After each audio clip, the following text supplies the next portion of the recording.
நண்பர்களே, உங்ககிட்ட ஒரு கேள்வி கேட்குறேன். ஒருத்தர் கொலை வழக்கில் குற்றவாளி நிரூபிக்கப்பட்டார். அவருக்கு மரண தண்டனை கூட கிடைச்சிருச்சு. இப்போ அவர் என்ன பண்ணிட்டு இருப்பாருன்னு நினைக்கிறீங்க? ஜெயிலில் உட்காந்து அழுதுட்டு இருப்பாருன்னு தான் நம்ம நம்புவோம் இல்லையா? ஆனால் இந்தியாவில் என்ன நடந்திருக்குன்னு கேட்டிங்கன்னா, அவர் இப்போது வக்கீலாக இருக்கிறார். அதுவும் எங்கன்னு கேட்டிங்கன்னா, மெட்ராஸ் ஹைகோர்ட்டில் ப்ராக்டிஸ் பண்ண போகிற வக்கீலாக மாறி இருக்கார். இது ஏதோ கற்பனை கட்டுக்கதே நினைக்காதீங்க, நிஜமாகவே இது நடந்திருக்கு.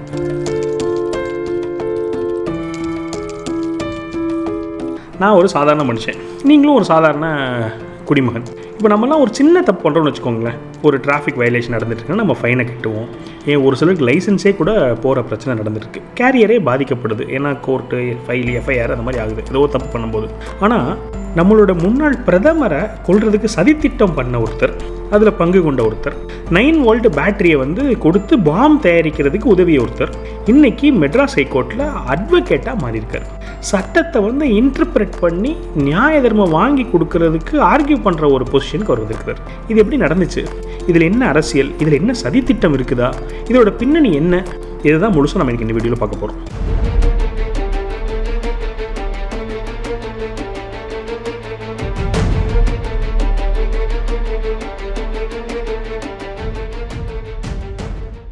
ஆயிரத்தி 1991 சென்னையில் ஸ்ரீபெரும்புதூர் பக்கத்தில் மே 21 இந்தியாவோட முன்னாள் பிரதமர் ராஜீவ்காந்தி அவர்கள் வராங்க.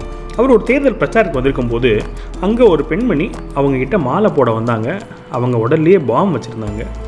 அந்த வெடிகுண்டு வெடிச்சதில் கிட்டத்தட்ட 19 பேர் உயிரிழந்திருக்கிறாங்க. அந்த வழக்கில் தடா கோர்ட்டு 26 பேரை குற்றவாளின்னு அறிவிச்சிருச்சு. அதில் ஒருத்தர் தான் இந்த ஏஜி பேரறிவாளன். அவர் என்ன செஞ்சார்? இந்த பாமுக்கு தேவையான ஒரு 9 வோல்ட் பேட்டரியை கொடுத்தது அவர் தான்.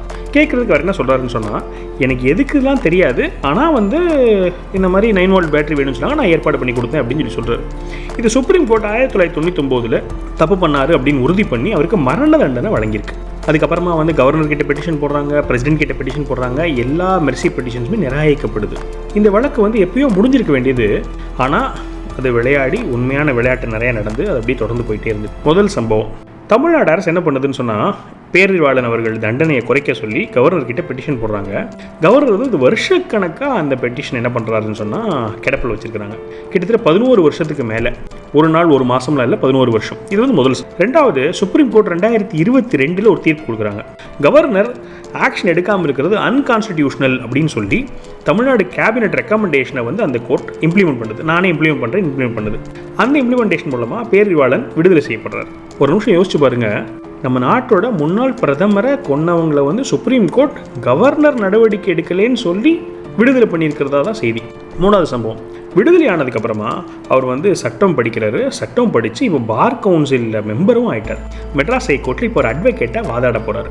ஒரு தடா கன்விக்டு, ஒரு டெத் ரோ பிரிசனர், அவர் இன்னைக்கு கோர்ட்டில் சட்டத்தை இன்டர்பிரட் பண்ணி வாதாட போகிறாரு. இதுக்கு பார் கவுன்சில் அசோசியேஷன் அதோட ரூல்ஸ்லாம் என்ன சொல்லுது அப்படின்னு பார்த்தோம்னு சொன்னால், ரூல் 7 அதில் ஒன்று சொல்கிறாங்க. என்ன சொல்கிறாங்கன்னா, மாரல் டர்பிடியூட் அப்படிங்கிறாங்க. அது இருக்கிறவங்க என்ரோல் பண்ணக்கூடாது அப்படின்னு ஒரு ரூல் இருக்குது.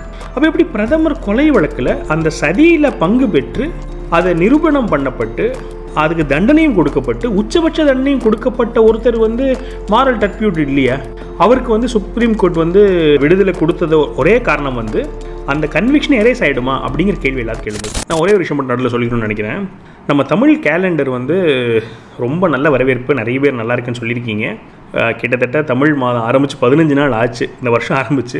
அதனால் இன்னும் கொஞ்சம் தான் ஸ்டாக் இருக்குது. அதனால் யாருக்கு தெரியலையோ அவங்களுக்கு கொஞ்சம் தகவல் கொடுங்க. யாரும் ஏற்கனவே வாங்காமல் இருந்தீங்கன்னா கண்டிப்பாக தமிழ் கேலண்டர் வாங்குங்க. Website positiveshop.in. நான் அந்த வாட்ஸ்அப் நம்பருமே நான் இதில் எல் பேனரில் எல்லாத்தையும் போடுறேன். இன்ட்ரெஸ்ட்கவங்க வாங்குங்க. வேறு யாருக்கு இதுக்கு பிடிக்கும்னு நினைக்கிறீங்களோ அவங்களுக்கும் இதை ஷேர் பண்ணுங்கள். நண்பர்களே, இது ஒரு சாதாரண பிரச்சனை இல்லை, இது சிஸ்டம்லேயே உள்ள பிரச்சனை. 3 பிரச்சனைகள் நம்ம பார்ப்போம். முதல்ல ஜஸ்டிஸ் எப்படி எவ்வளோ தாமதமாகுது பாருங்கள். 30 வருஷம் நீங்கள் கேஸ் நடத்துனீங்கன்னு சொன்னால் அதுக்கு பேர் ஜஸ்டிஸா? அதுக்கு பேர் நீதியா? இது என்ன மாதிரியான ஒரு பிரச்சனைகள்லாம் அடுத்தடுத்து ஏற்படுத்துதுன்னு பாருங்கள். அது பர்பஸே டிஃபீட் பண்ணிடுது இல்லையா? இது முதல் பிரச்சனை. ரெண்டாவது பொலிட்டிக்கல் ஆப்பர்ச்சுனிசம். அதாவது இந்த கொலை ராஜீவ்காந்தி அவர்கள் கொலை வழக்கு இன்னமும் ஒரு பிரைவேட் மேட்டர் மாதிரியே அணுகப்பட்டிருக்கு நிறைய இடங்களில். ராஜீவ்காந்தி அவர்களுடைய மனைவியாக இருக்கட்டும், அவரோட குழந்தைகளாக இருக்கட்டும், அவர் இறந்ததுக்கு இவங்க மன்னிப்பு கொடுக்குற மாதிரியோ இல்லை அந்த மாதிரியான ஒரு சுற்றுச்சூழலே நடந்திருக்குது. அப்புறம் எல்டிடி யாதவ் இந்த மாதிரியே தான் போயிருக்கே ஒழிய அதில் இன்னும் பாக்கி ஏகப்பட்ட பேர் இறந்துருக்காங்களே, 18 பேர் 19 பேர் மற்றவங்க இறந்துருக்கிறாங்களே போலீஸ்காரங்க முதற்கொண்டு.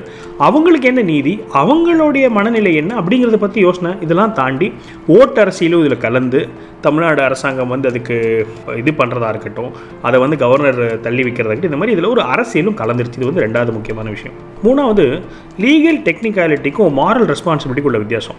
சுப்ரீம் கோர்ட் அவரை விடுதலை பண்ணியிருக்கு. என்ன விடுதலை பண்ணியிருக்குன்னா, நிரபராதின்னு சொல்லி விடுதலை பண்ணல. ஒரு சில டெக்னிக்கல் ரீசன்ஸ் அது மூலமாக தான் விடுதலை பண்ணியிருக்காங்களே ஒழிய அந்த கொலைக்கும் இவருக்கும் சம்பந்தம் இல்லை, இவர் நிரபராதின்னு சொல்லி விடுதலை பண்ணல. அப்படி இருக்கும்போது இந்த பார் கவுன்சிலில் இருக்கிற ரூல்ஸ் எப்படி இதுக்கு இது பண்ணுது? அப்போ அதில் உள்ள டெக்னிக்கல் ஃப்ளாஸ் என்ன அப்படிங்கிறது மூணாவது முக்கியமான விஷயம். சிஸ்டமில் உள்ள பிரச்சனைகளில் கடைசியில் உங்கள் எல்லாத்துக்கும் ஒரு கேள்வி வரலாம், இதுக்கும் நம்மளுக்கு என்ன சார் சம்பந்தம், இதில் என்ன பாதிக்கப்பட போகிறோம்? அவர் ஆர்கியூ பண்ணுறாரு, அவருக்கு யார் அவர் மேலே நம்பிக்கை இருக்கோ அவங்க அவர்கிட்ட கேஸ் ஆர்கியூ பண்ண கொடுக்க போகிறாங்கன்னு உங்களுக்கு தோணலாம். ஆனால் அதுதான் இல்லை. இந்த சிஸ்டத்தோடைய பாதிப்பு எல்லாருக்கும் அதோடைய விளைவு இருக்குது. இப்போ நம்ம ஒரு பிரச்சனைனா என்ன பண்ணுறோம், நம்ம கோர்ட்டுக்கு போகிறோம், அங்கே ஒரு நீதி கிடைக்கும்னு நம்புகிறோம். இப்போ இந்த மாதிரிலாம் நடக்கும்போது, அதாவது ஒரு மரண தண்டனை கைதி அவர் நாளைக்கு வக்கீலாகவே என்ரோல் பண்ணி நிற்கும்போது உலக அரங்கில் நம்ம நாடோட பார்வை ஒன்று, பொதுமக்களுக்கு என்ன மாதிரியான நம்பிக்கை இருக்கும்? இப்போவே என்ன யோசனை இருக்கும், கோர்ட்டுக்கு போனால் 30 வருஷம் ஆகும் அப்படின்னு சொல்கிறாங்களா இல்லையா? அதுக்கப்புறமா இந்த மாதிரியான தவறுகள் வரும்போது தவறு பண்ணுறவங்களுக்கு இது ஒரு பெரிய ஒரு பூஸ்ட் கொடுக்குதா இல்லையா? பொதுவாக நம்ம திருந்தணுன்ற ஒரு தாட் இருக்கும். இது அவங்களுக்கு இன்னும் ஒரு லிவரேஜ் கொடுக்குற மாதிரியான வேலைகள் நடக்குது. அப்போது இது சமூகத்தில் ஒரு பிரச்சனையை ஏற்படுத்துறது, பிரச்சனை நடக்கிறதுக்கான ஒரு சூழ்நிலை உருவாகிறது இல்லையா? அதனால் இது நம்மளுக்கும் இதுக்கு சம்மந்தம் இல்லைன்னு கிடையாது. இந்த சிஸ்டம் சரியாகும் போது தான் நம்ம எல்லோரும் நிம்மதியான ஒரு வாழ்க்கையை எடுத்துகிட்டு போக முடியும். கோர்ட்டு மேலே, சட்டத்திட்டத்து மேலே பொதுமக்களுக்கு நம்பிக்கை குறைய குறைய குற்றவாளிகளுக்கு நம்பிக்கை பெருகிட்டே இருக்கும். அது ஒரு சமுதாயத்துக்கு நல்லதில்லை. நண்பர்களே, இந்த வீடியோ பேரறிவாளன் அப்படிங்கிறவரை பர்சனலாக தாக்குறதுக்கான வீடியோ கிடையாது. அவர் 30 வருஷம் ஜெயிலில் இருந்திருக்கிறாரு. அவரோட அதெல்லாம் தனி ஒரு பக்கம். அது ஒரு லாங் டேர்மு நிறைய பேரோட ஆர்குமெண்ட் இருக்குது, அது ஒரு பக்கம் இருக்கட்டும். இந்த வீடியோட நோக்கம் நம்ம சிஸ்டத்தோட நோக்கம். ஏன்னா இது டெமோக்ரஸி, நம்மளாம் தான் சேர்ந்து இந்த சிஸ்டத்தை உருவாக்குறோம். நம்மளாம் கேள்விகள் எழுப்பும் போது தான் இதில் உள்ள கரெக்ஷன்ஸ் நடக்கும். இது ஒரு பேசு பொருளாக மாறணும். இவ்வளோ பெரிய விஷயம் பேசு பொருளாக மாறாமல் இருக்கிறது ஒரு மிகப்பெரிய துரதிர்ஷ்டம். ஜுடிஷியல் டிலே அப்படிங்கிறது ஒரு மிகப்பெரிய வெப்பனாக இருக்குது. அதில் நீதி கேட்குறவங்க அப்படியே இதாகிடுறாங்க, எக்ஸாஸ்ட் ஆகிடுறாங்க. அது ஒரு மிகப்பெரிய பிரச்சனை. அது ரொம்ப முக்கியத்துவம் கொண்டு வரணும். ஜுடிஷியரியும் பொலிட்டிக்கலும் பயங்கரமாக மிக்ஸ் ஆகிருக்கு. அதில் எல்லா மக்களுக்கும் ஒரு தெளிவு கிடைக்கணும். இப்போ ரீசெண்டாக ஒரு மிகப்பெரிய டிபேட் ஒன்று நடந்துச்சு. சாய் தீபக் அவர்கள், சுப்பிரமணிய சாமி அவர்கள், கபில் சிபல் அவர்கள், இந்த மாதிரி முன்னணியாக இருக்கக்கூடிய லீகல் எக்ஸ்பர்ட்ஸ் எல்லோரும் சேர்ந்து ஜுடிஷியல் அப்பாயின்மெண்ட்ஸ் பற்றின ஒரு டிபேட். அதை நான் டெஃபினட்டாக உங்களுக்கு ஒரு வீடியோவை நான் போஸ்ட் பண்ணுறேன், அதில் என்ன பேசியிருந்தாங்கன்னு சொல்லிட்டு. அப்போ அந்த விழிப்புணர்வு தேவை. மூணாவது, பார் கவுன்சிலோட மாரல் ஸ்டாண்டர்ட்ஸ், அந்த டெக்னிக்கல் லூப்பு, அதை பற்றின ஒரு சர்ச்சை, அதை பற்றின ஒரு டிஸ்கஷன் டெஃபினட்டாக வரணும். இதில் நம்ம என்ன பண்ணலாம், இதை பற்றிலாம் பேசலாம், தெரிஞ்சுக்கலாம், ஷேர் பண்ணலாம், எஜுகேட்டட் சிட்டிசன்ஸாக எல்லோரும் இருக்கலாம். நிறைய பேருக்கு நம்ம இந்த அவேர்னஸ் கொண்டு வரலாம். ஒரு ஜனநாயகத்தில் இன்ஃபார்ம்டு பப்ளிக் தான் உண்மையான செக்ஸ் அண்ட் பேலன்ஸ். இந்த வீடியோ பிடிச்சிருந்துச்சுன்னா லைக் பண்ணுங்கள். உங்களோட கருத்துக்களை கண்டிப்பாக கமெண்ட் பண்ணுங்கள். நம்ம என்னென்னு டிஸ்கஸ் பண்ணுவோம். மாற்று கருத்து இருந்தாலும் கண்டிப்பாக கமெண்ட் பண்ணுங்கள். நீங்கள் என்ன நினைக்கிறீங்க, பார் கவுன்சில் தவறு பண்ணாங்களா இல்லையா, அது உங்களுக்கு என்ன தோணுது? இதுக்கு முன்னாடி நடந்ததெல்லாம் ஒன்று, இப்போ ரீசெண்டாக பார் கவுன்சில் எப்படி இதை அலோவ் பண்ணாங்கிறது எனக்கு பெரிய மாற்று கருத்து. உங்களுக்கு அந்த மாற்று கருத்து இருக்குதா? இந்த டாபிக் தொடர்புடைய இன்னும் நிறைய ஜுடிஷியல் ரிஃபார்ம்ஸ், நான் சொன்ன மாதிரி சாய் தீபக், சுப்பிரமணிய சாமி அவரோட டிபேட்ஸை பற்றி நான் வீடியோ அடுத்தடுத்து போஸ்ட் பண்ண போகிறேன். ஸோ மிஸ் பண்ணாதீங்க. நம்ம சேனலை சப்ஸ்கிரைப் பண்ணி பெல் ஐக்கன் கிளிக் பண்ணிக்கோங்க. ஸோ தட் நான் அடுத்தடுத்து போகிற வீடியோஸ் உங்களுக்கு சேரும். வணக்கம்.